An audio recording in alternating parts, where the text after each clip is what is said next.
Senhoras e senhores senadores, essa é a atividade principal da Força. E eu tenho um receio particular de que essa atividade, defesa naval, esteja sendo negligenciada por falta de visibilidade.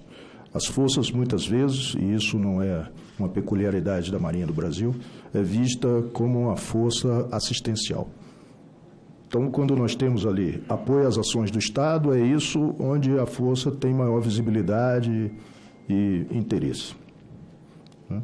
Nós temos ainda a segurança marítima, que trata da segurança do tráfego aquaviário, trata da salvaguarda da vida humana no mar e prevenção da poluição hídrica.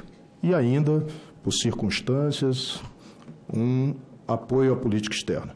O mar nos aproxima de diversas nações. A Marinha tem um espírito mais aberto para um contexto internacional de relacionamento. Até se diz de uma maneira figurativa que a Marinha é o Itamaraty embarcado. Então, é esse o aspecto. Então, portanto, até aqui nós vemos que nós temos uma missão. Nós temos um ambiente operacional bastante vasto, que abriga recursos substanciais. Nós temos presentes neste ambiente ameaças novas, tradicionais, entre estados. Nós temos os 4 campos de atuação da Força Naval, e isso exige, por gentileza, capacidade de monitoramento, proteção e prontidão operacional. Portanto, além dessas capacidades e de maneira complementar, isso requer uma ação de presença. A ação de presença só é assegurada por meios. A Marinha recentemente modificou toda a sua estrutura em termos de atividade fim, de maneira a estabelecer um centro integrado de comando e controle. Então, nós temos um dos programas estratégicos, e aí eu inicio, é o Sistema de Gerenciamento da Amazônia Azul, com esse propósito aqui citei há pouco. Por gentileza. Bem, eu disse, esse gerenciamento, essa proteção dos recursos, de maneira a propiciar a sua exploração sustentável, ela requer a presença de meios, por gentileza. E a realidade hoje é essa. Por imposição e por restrições severas de orçamento que impedem a devida manutenção ou reaparelhamento da força, vejam, as senhoras e senhores, que eu até 2028 darei baixa em 40% da força. Por gentileza. Em contrapartida, eu tenho entregas que, de alguma forma, são bastante acanhadas em relação àquilo que eu vou desmobilizar no curto prazo. Então, eu tenho, decorrente do Programa de Desenvolvimento de Submarinos do Programa Nuclear da Marinha, a entrega de 3 submarinos proximamente, 2023, 2024 e 2025. Foi entregue ao setor operativo no último ano o primeiro dessa classe submarino Riachuelo. Todos construídos em Itaguaí, com tecnologia nacional, emprego de mão de obra nacional e um forte conteúdo nacional. Em termos de meios de superfície, e aí, senador Esperidião Amin, obrigado por dar relevância a esse aspecto. Em Itajaí, Santa Catarina, nós temos a construção de 4 fragatas. São fragatas multipropósito, fragatas modernas, mas em termos quantitativos, insuficientes para o monitoramento de todo aquele espaço. São, recordo aos senhores, 55 milhões de quilômetros quadrados, ou melhor, e mais uma extensa área de hidrovias, 60 mil quilômetros de bacia hidrográfica. Bem, ainda estamos construindo um navio de pesquisa, Almirante Saldanha, no Espírito Santo, no estaleiro Jurong. e no Arsenal de Marinha do Rio de Janeiro, retomando a sua competência em construção naval, para 2027, o segundo navio patrulha de 500 toneladas, Mangaratiba. Ali constam alguns dos programas, o Sistema de Gerenciamento da Amazônia Azul, o míssil antissuperfície nacional, desenvolvido dentro de um interesse em que trata de tecnologia sensível, tecnologia negada por Estado e detida por muito poucos países. Então, já houve pelo menos 5 lançamentos exitosos de um pacote de 10. Aí, ainda mais o navio patrulha de 500 e o Programa Nuclear da Marinha e o Laboratório de Geração de Energia Nucleoelétrica. Por gentileza. Bem, em termos de governança orçamentária e financeira, é assim que está distribuído o orçamento da Força. 88% do orçamento hoje é de despesas obrigatórias. Compõe pagamento de pessoal, assistência médico-odontológica, movimentação diária, né? E ajuda de custo, auxílio, fardamento, enfim. Isso termina por comprimir as despesas discricionárias livres a 12%, né? Dos quais 7% por custeio e 5% que é passível de investimento. Desses 5% eu já tenho pelo menos quase 3% comprometido em compromissos futuros, decorrentes de contratos, exatamente para a entrega, né, daquela renovação de meios muito acanhada, conforme insisto, né, é o que pôde. Agora, curioso nós observarmos que se tomarmos a política fiscal estabelecida em 2016, 2017, tomou o ano de 2017 como referência, e estabelecermos ali a fundamentação e acompanharmos pelo reajuste do IPCA, nós notamos, ainda assim, uma perda gradual, né, da capacidade orçamentária e financeira da Força. Então, vejam que essa perda hoje é de 1 bilhão, que representa 72% das despesas da Força. Por gentileza. Bem, em suma, para exercer essa ação de presença, eu preciso de combustíveis, manutenção e munição. É inadmissível uma força que não tenha capacidade de causar dano. E capacidade de causar dano exige treinamento, exige munição, exige óleo, exige manutenção dos seus bens. Então, exatamente em função daquele quadro orçamentário, nós temos perdido capacidade de atuação em todo aquele espaço. Por gentileza.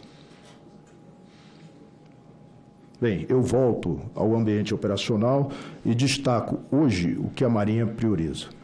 Portanto, a Marinha prioriza a região antártica, isso por razões óbvias, para que tenha o assento no fórum adequado e possa discutir as questões do futuro da Antártica, para além das pesquisas que influenciam o clima, enfim. Então, é uma prioridade. Nós temos lá uma base moderna e a Marinha provê o suporte tanto ao funcionamento da base quanto em apoio aos pesquisadores nas suas diversas pesquisas e trabalhos de... Bem, ainda estamos ali na elevação de Rio Grande, né? Uma área relevante em termos de recursos que abriga, e tivemos recentemente, possivelmente os senhores tomaram conhecimento, já decorrido algum tempo, né? Eu fui informado da presença de um navio de pesquisa alemão, né, num comportamento anômalo, dentro daquela capacidade de gerenciamento que nós temos hoje. E esse navio passou a atracar em Montevidéu e nesse interim eu determinei o suspender de uma fragata para que se dirigisse à região de da elevação de Rio Grande, né? E o navio suspendeu de Montevidéu e voltou à área da elevação de Rio Grande, né? E lançou equipamento de pesquisa. Então a fragata entrou em comunicação com o navio, determinou que ele suspendesse a pesquisa, né? O navio cumpriu imediatamente, disse que entraria em contato com o governo e para que se fosse melhor esclarecido o fato. Bem, o fato é que o navio de pesquisa não é um navio da Marinha da Alemanha, mas é um navio de um instituto de pesquisa e o navio se afastou da área. Nós temos ainda o novo pré-sal lá em cima, é uma área potencialmente relevante em termos de recursos. Nós temos ali não só a Venezuela, mas Guiana, ou seja, é uma área que sabidamente abriga ali recursos de petróleo, gás e tal. Então, é um dos aspectos que nós estamos nos preparando para isso. Isso. Bem, e a outra é a presença ali no Golfo da Guiné por uma questão de pirataria, né? Então, nós trabalhamos de maneira cooperativa com a segurança marítima, mas atuamos na formação, na cooperação com essas marinhas. Por gentileza. Bem, aí entramos numa questão, e eu pretendo relativizar com outros países, a despesa em defesa, né? Então, comparativamente, aí nós temos alguns países que são parelhas com o Brasil, pelo menos nas condições de extensão territorial, população, né? E o cuidado que deve ter com os seus recursos. Então, o Brasil hoje, o orçamento de defesa representa 1,1% do PIB. Na verdade, não existe essa vinculação, né? 1,1% do PIB é decorrente de um PIB e do que é provisionado. Então, a conta é feita de trás para frente. Então, é o resultado, né? Não é que esteja a vinculação. E, senador Cid Gomes, eu diria, impositivo, né, que nós tenhamos, né, uma proposta de emenda constitucional que abrigue isso. Ainda que se faça isso de maneira gradativa, mas que efetivamente atrele o orçamento de defesa ao produto interno bruto, né? Então, é essa a condição. E interessante observar que, no que tange à Força Naval, todos os programas estratégicos passam por um aspecto relativo à construção naval.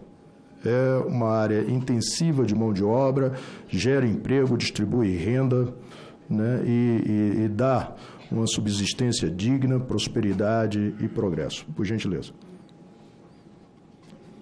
Observem o que aconteceu com a construção naval.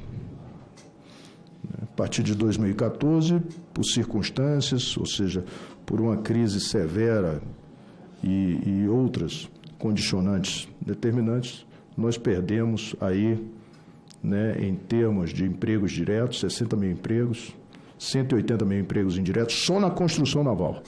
240 mil famílias afetadas, né, uma perda de 16 bilhões em salários e 12 bilhões em impostos. Quando se vê um submarino com propulsão nuclear, não se deve enxergar aquilo como uma arma, apesar de representar um recurso de defesa relevante para o país. Mas por trás da construção desse submarino, das fragatas, dos navios patrulha, nós temos, conforme citei, geração de emprego, distribuição de renda e subsistência, prosperidade e progresso. Por gentileza. Bem, mas como eu vou prover esses recursos? No curto prazo, nós temos 3 fundos: Fundo Naval, o Fundo do Ensino Profissional Marítimo e royalties do petróleo. Hoje, somam 7,2 bilhões de reais, que podem ser, desde que excepcionalizados, apropriados pela Força e empregados exatamente na construção naval. E, naturalmente, insisto, reitero, com geração de emprego e renda. Por gentileza. Aí contingenciados. Na verdade, eles compõem, né, o déficit. Estão. Eu sou impedido de me apropriar deles em razão da política fiscal. Ou seja,